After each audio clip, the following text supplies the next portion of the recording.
याकूब के 12 पुत्र थे, पर वो अपने पुत्र यूसुफ को सबसे ज्यादा प्रेम करता था। उसने यूसुफ को एक विशेष चमकीले रंग का अंगरखा दिया। यूसुफ के भाई उससे ईर्ष्या करते थे। उन्होंने उससे नफरत की।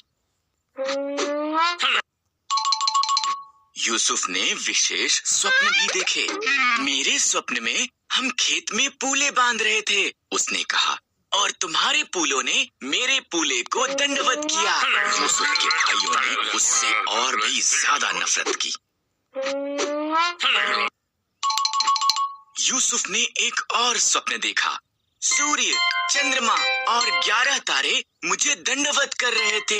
उसके पिता और उसके भाई कुड़कुड़ाए। क्या तू ये कह रहा है कि तू हम पर राज्य करेगा?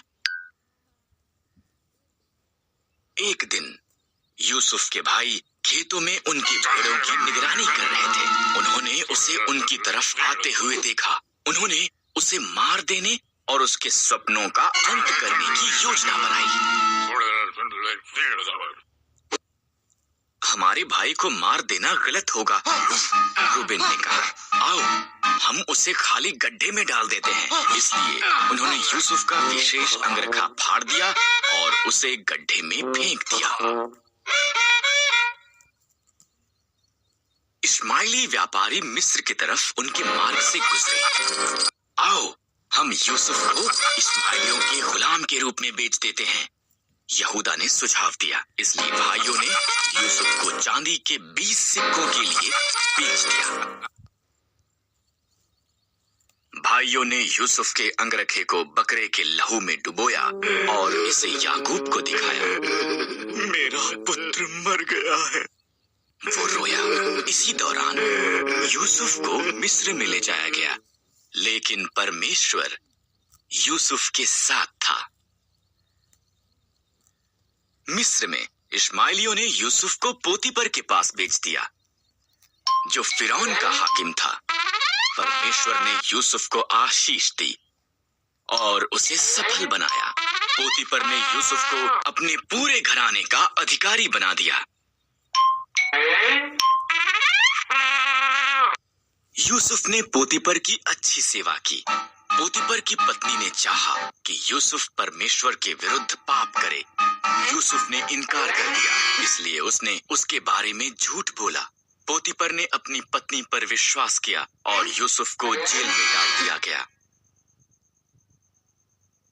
जेल में यूसुफ फिरौन के 2 हाकिमों से मिला। इन दोनों ने स्वप्न देखे और परमेश्वर ने यूसुफ को उनके अर्थ दिखाए। यूसुफ की व्याख्या सच्ची हुई। पिलाने हार को आजादी मिली, पर पकाने हार को फांसी दी गई। 2 साल बाद फिरौन ने व्याकुल कर देने वाले 2 स्वप्न देखे। पिलाने हार को जो यूसुफ ने उसके लिए किया था याद आया और फिरौन को बताया। इस तरह फिरौन ने यूसुफ को बुलाया और उसे अपने स्वप्न बताए।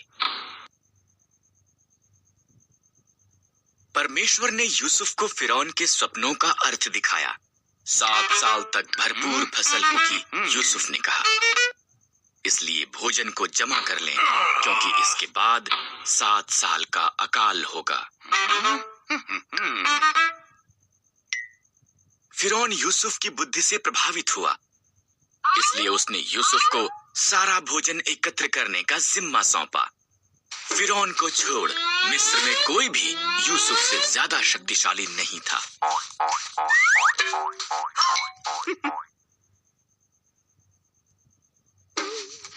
यूसुफ के भाई मिस्र में भोजन खरीदने के लिए गए। उन्होंने यूसुफ को दंडवत किया, पर उसे पहचान नहीं पाए।